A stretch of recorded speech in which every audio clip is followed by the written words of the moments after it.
I remember like 4 or 5 years ago, I had to look this up on my Discord server. I have it on my screen right now. I'll put this up. As you can see from this picture, this guy decided to post his IQ test results. Now, just for context behind this, first of all, if you notice the date, some of y'all may know this, right? This is actually the day Kobe Bryant died. I remember that day like it was yesterday, cuz. R.I.P. Uncle Phil. R.I.P. Kobe. I know Uncle Phil did not die that way. You know, he's great father. We knew. So Casper puts in chat about the news like, oh my God, Kobe, right? Then the guy goes right after posting his IQ test results, because apparently people were flaming him on the server, calling him stupid. I don't even recall that. See, here's the thing. And what reminded me about this situation was I met someone the other day and he said something very bizarre to me. And as I was talking to this guy, I was thinking like, yo, this guy's ego is out of this world, cuh. And then that's what reminded me about this Discord situation. So I always felt like there was a rising pseudo-intellectual problem, especially with the popularity of the internet. It feels like because so much information is available and accessible now, people have become very prone to gathering trivia by Googling or references on some website, or they watch some conscious YouTuber who is giving very uncommon thoughts, or they watch some like short YouTube shorts or some Vine. Why I say Vine? Well, I'm talking about TikTok here, right? And because they absorb this content or information from a surface level, I feel like it gives people the illusion of having expertise. But I mean, what do I think a smart person is, right?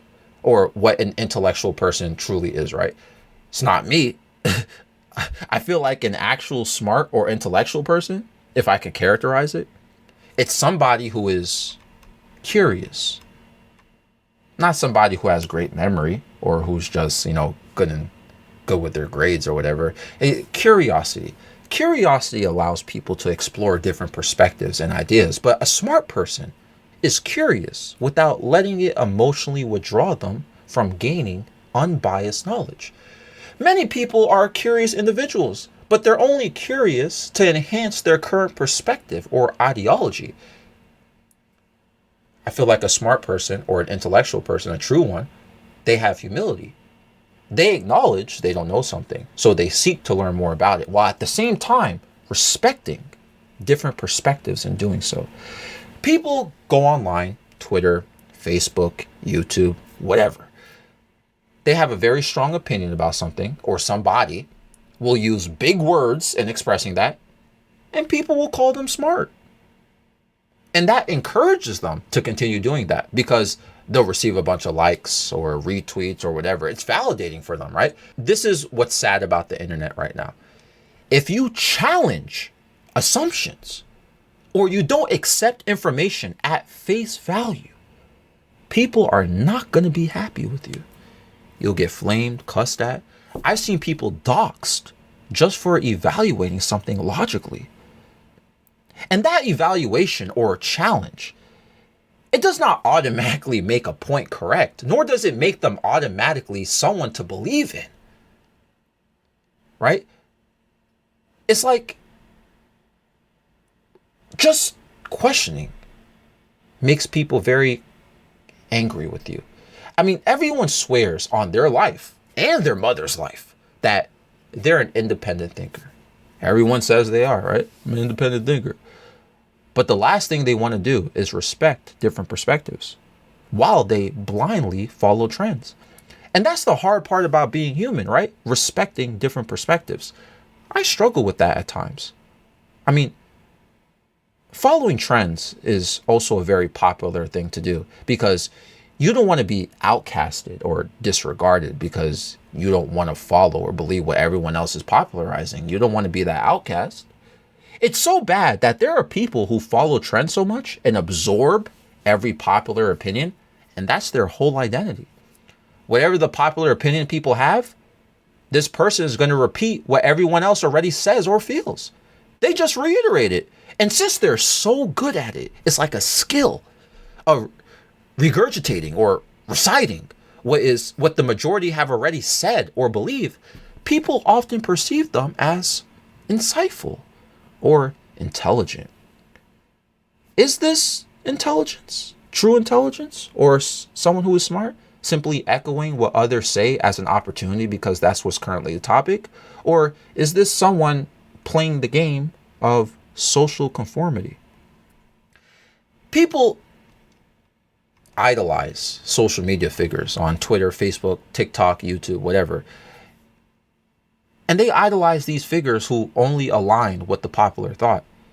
Yet, it's concerning we're idolizing those who are only mirroring the current collective mind. All they're truly doing is amplifying the existing opinion. It doesn't bring any new perspectives. It doesn't engage in anything unique. It's just there. Now, don't get it twisted. Just because an opinion is popular, it doesn't make it automatically wrong. Because there's the opposite of what I'm talking about too. Although we have blind acceptance, we also have blind rejection. That's where the opposite problem comes in. There are people who constantly play devil's advocate just to do it, like all the time for no reason. And they feel like just because they're presenting themselves as an opposing stance or perspective, they feel like they're the insightful and intellectual ones.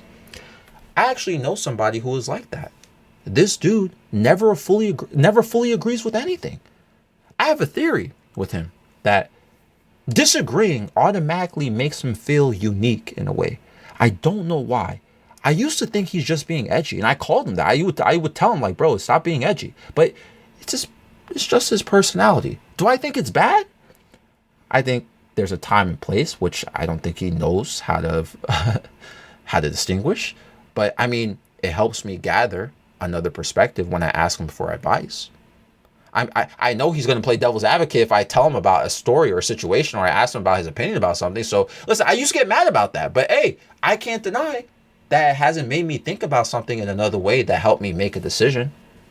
But anyway, the blind rejection is also a very pseudo-intellectual characteristic that is very popular on social media. They'll reject an idea, not because it's logical to reject it, right? Or they may have a moment of critical thinking. They just reject the idea, but they'll just do it out of ego. Somehow, going against the grain makes them feel like it's elevating their intellect. If the only reason to oppose an idea is because it's widely accepted, I don't think that's being critical. It's more or less reactive. Now, that's different than approaching. It's different than approaching an idea or opinion with your own merit or perspective, and with humility to agree when something makes more sense in a less popular way. A challenge that is reasonable per se, right? But when it's just blindly going against the crowd, sometimes it makes somebody end up seeming like the loudest voice in the room. So I gave right now, so far in this video, I gave two different sides to this, right? The pseudo-intellectualism. The thing is, I mean, are we really as smart as we think? Our ego fights with the knowledge that is available at our fingertips with social media, with Googling and all that stuff, right? With the pseudo-intellectualism, I feel like it has created that illusion of intellectual superiority. We think that having memorization, good memorization, means you're wise. Being confident about what you're saying means you're competent. And we think popularity tends to automatically be truthful. I mean, maybe not all of us feel it's all truthful, but you get what I'm saying. People follow the popular opinion. Listen, just because we can articulate an opinion, it doesn't mean it's one that is something we're informed about, and it's a mistake we all make. I do it myself in some topics and some videos, right? But that's why I said earlier, I'm not smart, but I like taking things apart. As you guys seen, I like breaking things down from different perspectives, but at the same time, I'm aware that just because I'm arguing a point or perspective, it doesn't mean it ultimately holds weight to everyone's situation. And even if my perspective or point is very agreeable, it doesn't mean we reached the full conclusion. There's always more to uncover with the topic, which opens another door to a completely different perspective, to where that agreeability may not be agreeable anymore, or before that disagreeability may become agreeable. Does this make sense? That's why I said intellectualism to me, or somebody who I characterize as smart, is their curiosity. It's not about proving a point. It's about continuously refining our understanding of something. I'm a stubborn guy. So even though there is more to uncover, I'm just not willing to be open up to it. Like, I'm not willing to open up for it. You know what I'm saying? And that's different levels to different people and different subjects. You know, some people, they don't want to open up to anything. Right? You know what I'm saying? There are some things I don't want to open my mind to because, one, I don't care. You know what I'm saying? Two, I might be stubborn about it because I have a very strong take on it. I don't want to entertain the other side. You know what I'm saying? But that's one of the experiences of being human, though. I think that's just part of the human experience. As we grow, we begin to adopt different takes or angles. And maybe we're more open to something depending on the situation in life that we're in at the moment. Think about your past. Think about how much you've grown or changed, right? Or your opinion completely swapped to the other side. I just think the main concern I have is when we go out blindly accepting or rejecting things, or letting our ego completely control our social conformity, or how we let our ego, engage in different viewpoints or perspectives people have. You know? Anyway, what do y'all think? This episode is found on Spotify and YouTube. Times Square. Nightmare 7 a.m. in the morning though. No surprise. Times Square's you and I under those lights. No disguise. Don't tell me everything you wanted was a lie. All those city lights, it's an endless night. Never expected you to bring me so much life. Close my eyes too long, then it's time to say goodbye. Let's dance all night until the stars don't show glow. Till the sunrise, then we go solo. Making up for all the times that we were low. Let's make some memories before we do go. Let's dance all night until the stars don't show glow. Till the sunrise, then we go solo. Making up for all the times that we were low. Let's make some memories before we do go. Caution. Wait a moment, keep my heart locked away, it's filled with emotion. Gave the key to you, right in front of you is open. Hey, try your best to not leave it broken. Oh, it's been a while since you know it's frozen. Not the